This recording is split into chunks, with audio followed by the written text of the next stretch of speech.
Hey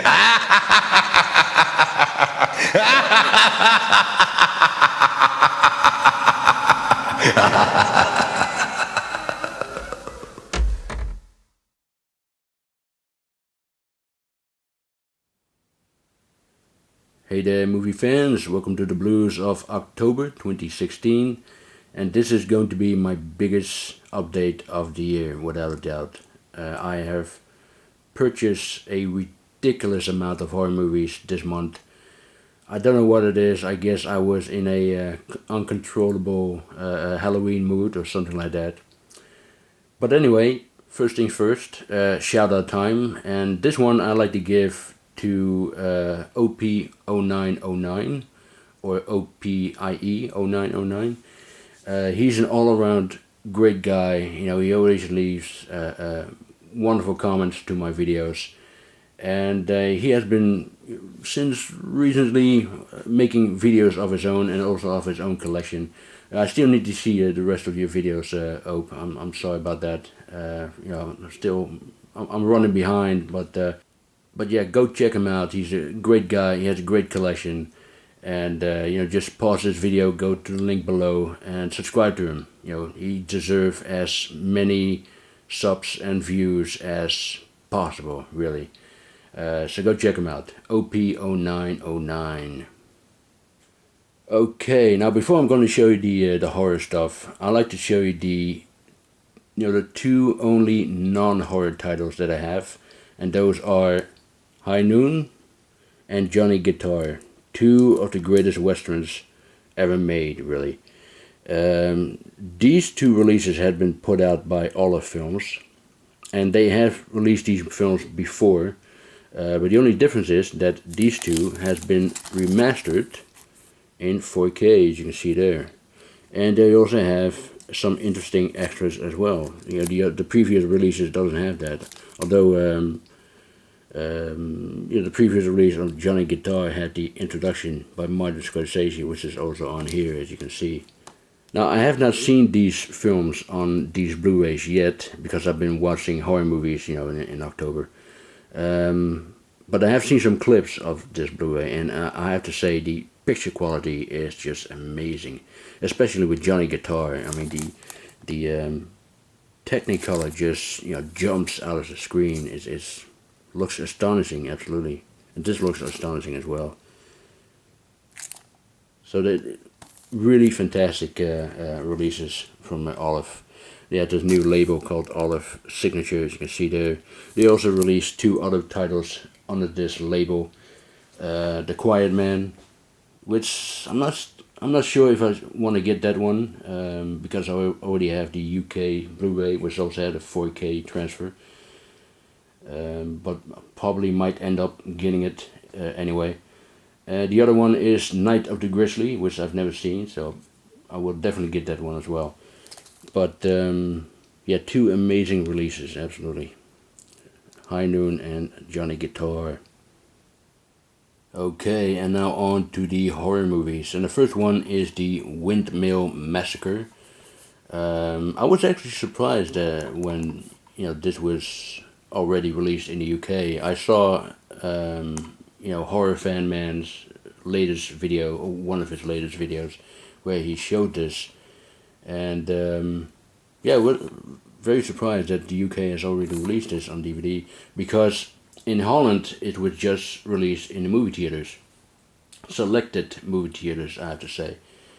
But yeah, this movie was alright. It was really alright. I mean, it has some nice twist, some really good gore, by the way, and you know, not bad acting. Some of them acting aren't very, very convincing, but it was alright. And you can see Noah Taylor here. You might know him from Game of Thrones. You know, he was the one who cut off Jaime Lannister's hand.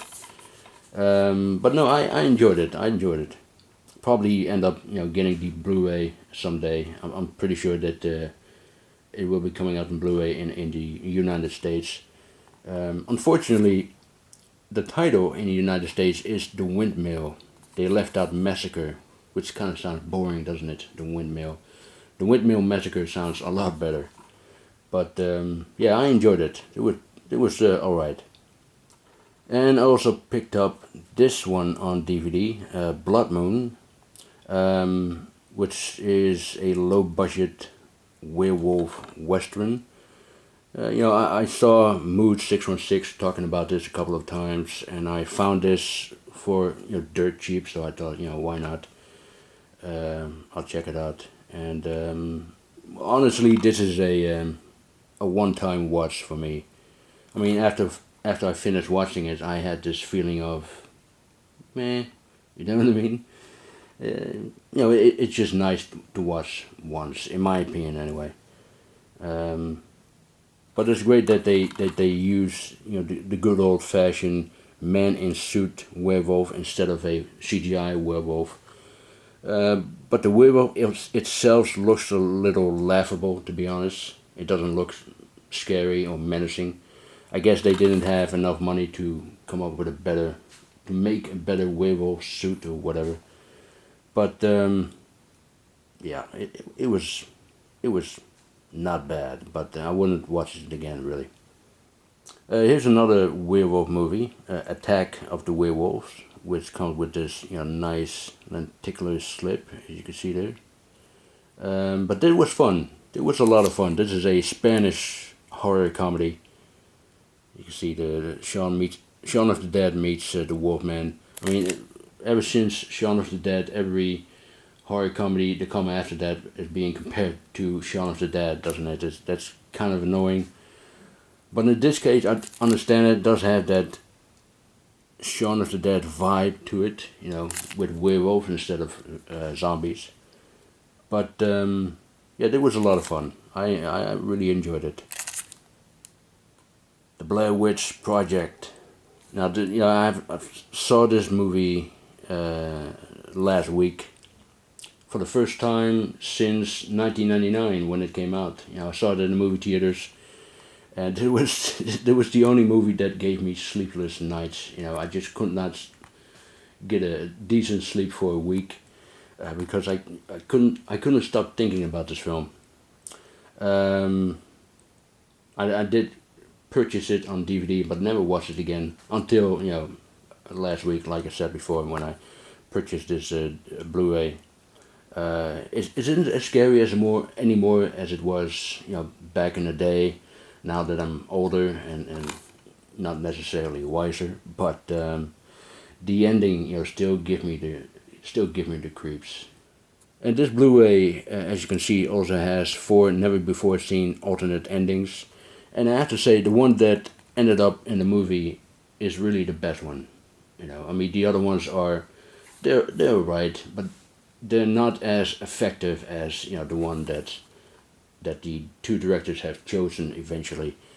I think they made the right choice. Really does. I haven't seen the new one yet though. The sequel. I heard some mixed reviews about it, but I am curious about it. It's from the director of You're Next and The Guest, which are 2 movies I absolutely enjoy. So I will definitely go check the new one out. Long Weekend, which is a exploitation classic. I've never seen this movie before. I have seen the remake, and I kind of broke my own rule with that because I usually watch the original first and then the remake. If it kind of depends on what remake it is. I don't watch every remake, but I did watch the remake of this one, and I don't remember much of it, which is probably a good thing, but it was good. It was really good. It's about this married couple. They're not exactly a happy married couple, I have to say, but they're spending the weekend, camping, on a camping trip somewhere in the wilderness, and they're not exactly respectful towards Mother Nature. So Mother Nature seeks revenge. But it was a good movie. Really good movie. Long Weekend. Next one is High Tension, which is a great one. Absolutely great one. The gore is just insane in this one. About 10 years ago, you have you had a French wave of raw, brutal horror films. Inside, Frontiers, Martyrs, which is perhaps the best of the bunch. And I think it's all started with High Tension, really, directed by Alexander Aya, who, after this went to America and made the Hills of Ice remake and the Piranha remake, Horns, Mirrors, all those entertaining horror films. Now here's a classic movie, The Haunting, beautifully directed by Robert Wise. I absolutely prefer this over the remake. I mean, the remake made this big mistake by showing you all the ghosts, whereas this movie doesn't show you the ghost or whatever it is that's haunting this mansion. And to me, that's much more effective. Like the Blair Witch, for example. You'll never see her, but you know she's there. You can practically feel her presence, and that's much more creepier and effective, to me anyway. And although I do have to be honest about this movie was nowhere near scary, really. I think it works more as a psychological drama than as a scary movie, really. But it's still a good film. Now here's a double feature Blu-ray with two movies by Rob Zombie, House of a Thousand Corpses, and the sequel, The Devil's Rejects. I already have this on DVD, and I'm going to keep the DVD because it contains the 2.5 hour making of documentary, which is not on this Blu-ray, unfortunately. But I got this mainly for House of Thousand Corpses, really, because I haven't gotten that yet, until now, that is. But these are two, very entertaining horror films, to be honest. And I love the character. What's his name again? Dr. Satan, I believe. Yeah, Dr. Satan. I just love that character. I wish he had more screen time in this movie. And I believe he was supposed to appear in The Devil's Reject as well, but they cut the scene out. I believe it's now part of the deleted scenes. I think it was the scene where Dr. Satan kills Rosario Dawson. I mean, I haven't seen it for quite some time, but I believe that was the scene, and that was cut out of the movie. Next is the Medusa Touch. I'm actually thinking, can I call this a horror movie? I mean, it's about a guy who has telekinetic powers. So, I mean, if I think about other films about people with telekinetic powers, Carrie, Scanners, Firestarter. I mean, those are all known as horror movies, so I guess I can call this a horror movie as well. But or maybe I should call this part horror, part psychological thriller, and part disaster movie. I think that's the best way to describe this one. But I loved it. I really loved it. I thought it was a great one. And Richard Burton, I just love the guy. He's one of my all-time favorite actors. But he was great in this one. And the ending was fantastic. Really loved the ending. The ending was just insane. But yeah, really enjoyed this. The Medusa Touch. Next is the remake of The Pit and the Pendulum, which I enjoyed very much. Even though I absolutely prefer the Roger Corman Vincent Price original version. But this was still a really good remake. And it's also completely different than the original version, and which I absolutely prefer. If you do a remake to a movie, then dare to make it different, but at the same time be loyal to the original. I think Stuart Gordon just has done that. I think he really nailed it with this one. And Lance Henderson, by the way, he was fantastic as Torquemada, the founder of the Spanish Inquisition. I really enjoyed it. It was a good one. Next one is Venom, and this was a pleasant surprise. I mean, I was absolutely entertained by this one. To tell the story in a short way, basically there are three people who are trying to kidnap this little boy, but the kidnapping is getting out of hand and it's ended up in a hostage situation. Unfortunately, inside the house where the hostage is taking place, there is a black mamba that, came inside that house by mistake. So they have to deal with that as well as with the police outside. But I absolutely love this. It was fantastic. There was originally Toby Hooper was directing this, but he left early on. Not exactly sure why he left. I mean, he himself said that it was an illness in the family. But I believe the producer said that Hooper had a nervous breakdown or something. And then Klaus Kinski and some other members of the cast and crew has said that he wanted him to be replaced because apparently he couldn't get along with him, so he wanted him to be replaced. So what the real reason is of Hooper's departure, nobody really knows. But he was replaced by a man named Piers Haggard, and he had a very short time to prepare himself, and he wasn't very nice on this film. He said that it was, I believe he said that it was a bit of a mess, but I think he was too harsh on this film, because when I watch this film, I don't really see a mess, to be honest with you. I just see very entertaining, very well made, very well crafted horror thriller, to be honest, and I think he did a good job. Well, however, the production didn't went very smoothly. I mean, Haggard has said that the nicest person on the set was the Black Mamba, which pretty much says it all, doesn't it? And he also had some problems with Kinski and Oliver Reed. They were constantly fighting each other. Reed would provoke Kinski all the time, and then Kinski would lose his temper. And then, if there's one guy who loses his temper, then it would be Kinski, right? But despite all the problems that this movie had, it's the end result is fantastic. It really is. Absolutely loved it.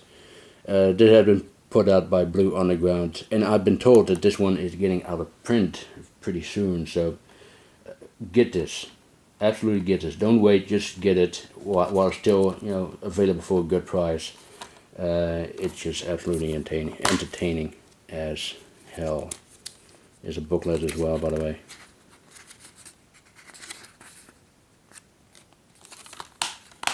Yeah, great. Venom. The Beyond by Lucio Fulci. Finally had this. Now I wanted to get the this Grindhouse releasing Blu-ray for some time, and I want to get the other ones as well. Cannibal Ferox. Still need to get that one, and I have pre-ordered I Drink Your Blood, which is coming out pretty soon. But this is another wonderful set with the original soundtrack there. There it is, and there is the Blu-ray keep case with a booklet. Absolutely love this film. Absolutely one of my favorite Lucio Fulci films, without a doubt. Lady in White. I did not know anything about this one. However, I did remember the artwork, the poster artwork, and also this artwork, the other one. Let me show you that a little bit here. There it is. I remember those, seeing those artworks somewhere. I believe it was in a video store, back in the day. But never seen this film, so I didn't know anything about it. But I thought it was very decent. Very decent film, and it has 3 different versions: the theatrical version, the director's cut, and the extended director's cut, which is the one that I've seen, by the way. And I liked it. I really liked it. It was recommended to me by Kyle Chakra65, so thank you for the recommendation again, Kyle. I did enjoy it, absolutely. It's kind of a kid-friendly horror film, although it does have some scenes in it that isn't exactly meant for kids' eyes. At least not the extended cut. I don't know if the other versions has those scenes as well. So I don't know about that. I haven't seen those ones yet. But yeah, I liked it. It really does. John Carpenter's The Thing. Oh man, this is such an amazing release from Scream Factory. It also has an amazing new 2K print on here. And what can I say about this movie that hasn't been already said? I mean, it's a brilliant film. No doubt about it. Absolutely a brilliant film. I kind of regret ever watching the prequel. I just did not like the prequel. The CGI just is shit. The entire movie was shit, really. It was unnecessary, and I kind of regret ever watching it. I had it on the Blu-ray, but I got rid of that some time ago now. But I try to forget that the prequel has ever happened, really. Even though the director is a Dutch guy, he should not never have done that.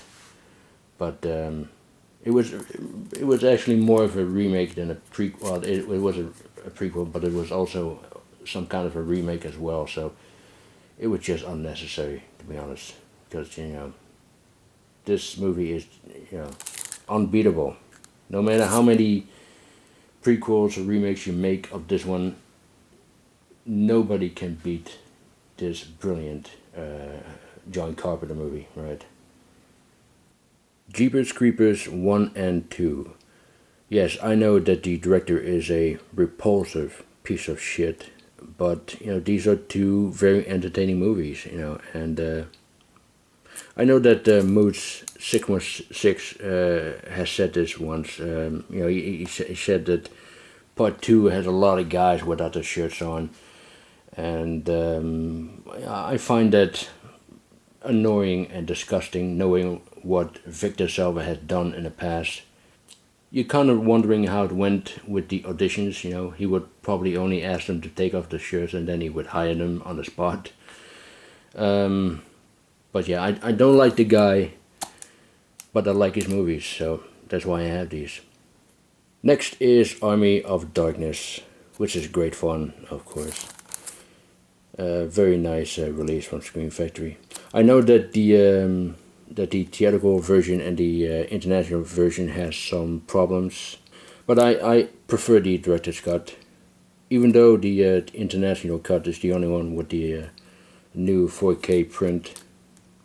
But yeah, it's a lot of fun. And speaking of which, I also grabbed Ash vs. Evil Dead, the complete first season, with the almost hypnotic lenticular slip there. I love how they have done that. It looks really good. But it was a lot of fun. I really enjoyed it. Very gory, very funny, and it's great to have Bruce Campbell back again as Ash. He hasn't played this character since Army of Darkness, really. And I've read that they're going to do 7 more seasons of this show, which is good news. Plus, they're going to do a movie, which is even better news. So, yeah, a lot of fun. I loved it how they, at the end of the show, they're going back to the cabin, so they have this nostalgic feeling to it, But yeah, a lot of fun. Great. The rest of the titles that I'm going to show you are all from Arrow Video. This is the first one, Dark Water, a terrific Japanese horror film. It's great that Arrow is going to release Japanese horror films. They're also going to release Pulse, aka Cairo, which is also a terrific film. Unfortunately, we have to wait a little longer for that title. It will be coming out in February, I believe. First it was coming out in November, but now it has been postponed, till February, which kind of sucks, but I guess they had a good reason to do it. And I'm hoping that they're also going to do more of these Japanese, release more of Japanese horror films. I would love them to release Ring, or the Ju-on, the Grudge movies.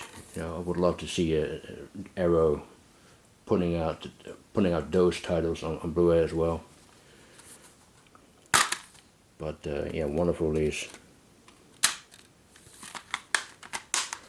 Dark Water. Burnt Offerings, which is the third horror film in this update, with Oliver Reed. After The Pit and the Pendulum and Venom, and which is purely coincidental. Even though I absolutely love Oliver Reed, he was a wonderful guy.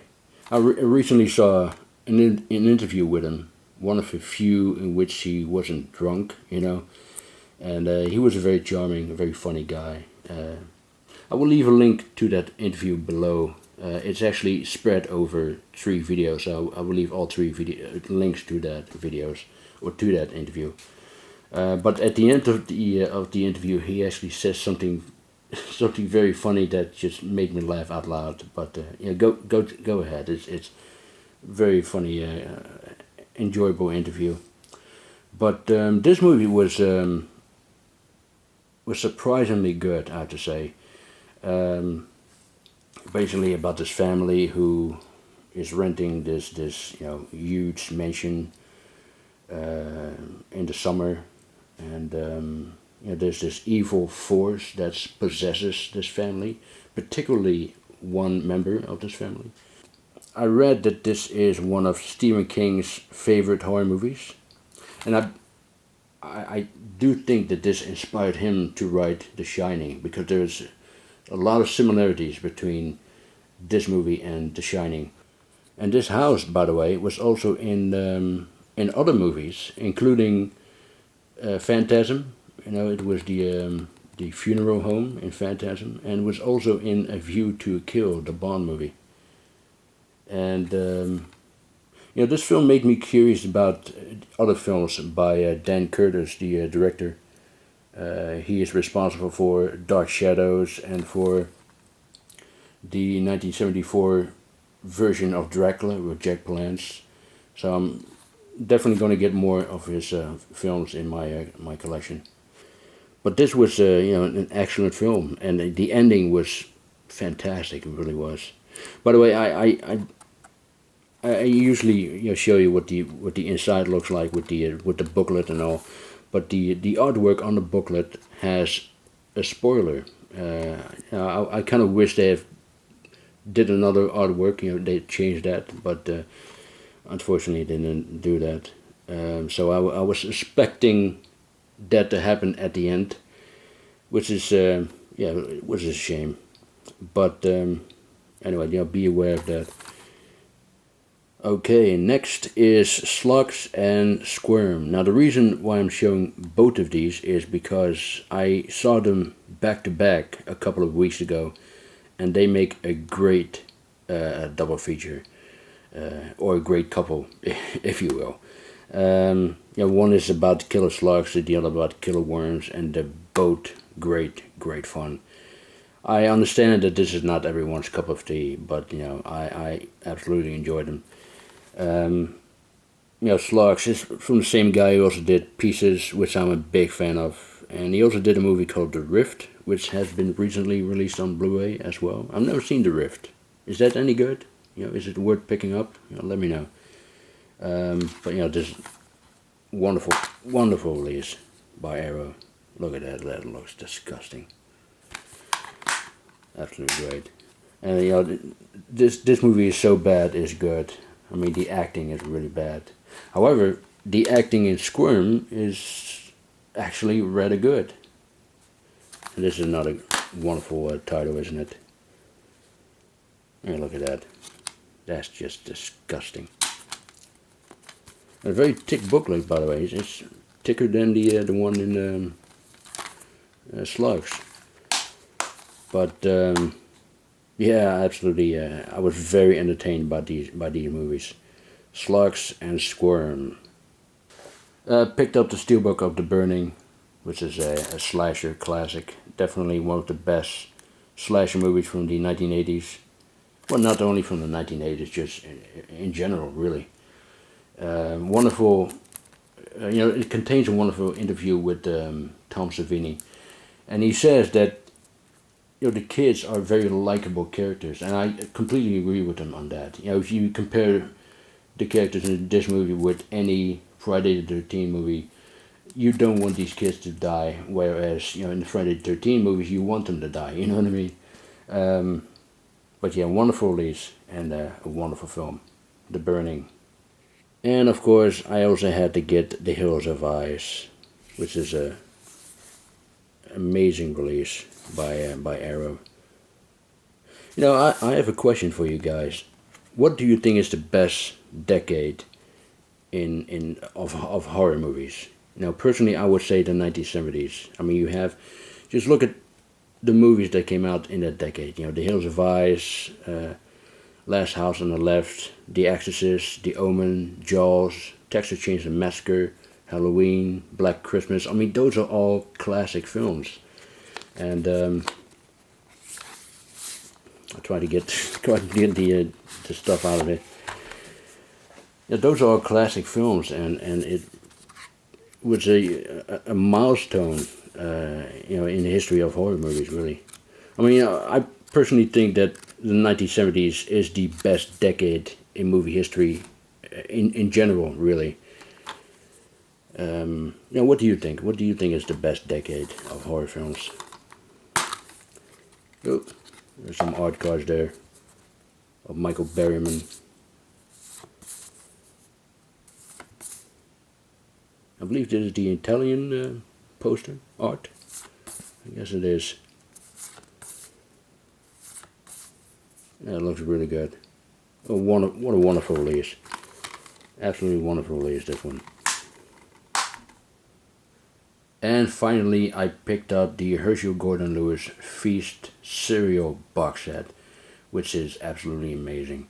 I mean, recently Kyle did a unboxing video of the colossal shock and gore box set, which I missed out on it, and I said I don't mind missing out on it, but now that I've seen his videos, I do kind of mind. I do kind of mind now.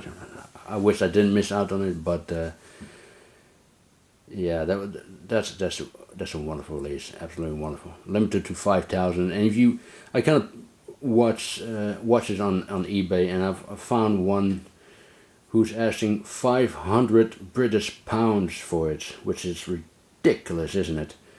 So this is a great alternative, absolutely. It's a wonderful set. And I love how they have done that. Like it's like a cereal box, like I said. This is absolutely amazing. You can cut out his Mr. Lewis's face there, which I won't do, of course. I will damage the box set. And rest in peace, by the way, Mr. Lewis. He recently passed away, which is very unfortunate. But what a box set, this one. This is, in my opinion, a serious contender for Blu-ray release of the year. No doubt about it. Look how they've done that. And you're not going to believe this, but I've never seen one Hershel Gordon Lewis film. Ever. I don't know. I know I should be ashamed of myself, but I've always wanted to watch it. But just never got around to it, I did at one point wanted to grab the American Blu-rays of some of his movies, but then I found out that the aspect ratio wasn't correct, so I kind of let go of that. But these are amazing sets. The DVD and the Blu-rays there.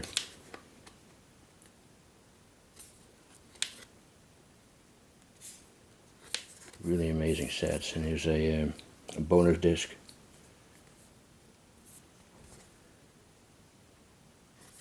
Wow, incredible. And there's the other one. Blood Feast. I always wanted to see that one. 2000 Maniacs. I've seen the remake, which I enjoyed. I've never seen the original.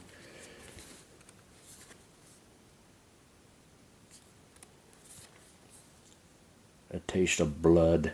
The Gruesome Twosome. Man, what a release. What a release. Arrow had done it again. Absolutely insane. Well, that was it for this update. I hope you enjoyed it. Thank you very much for watching. And happy Halloween. Bye.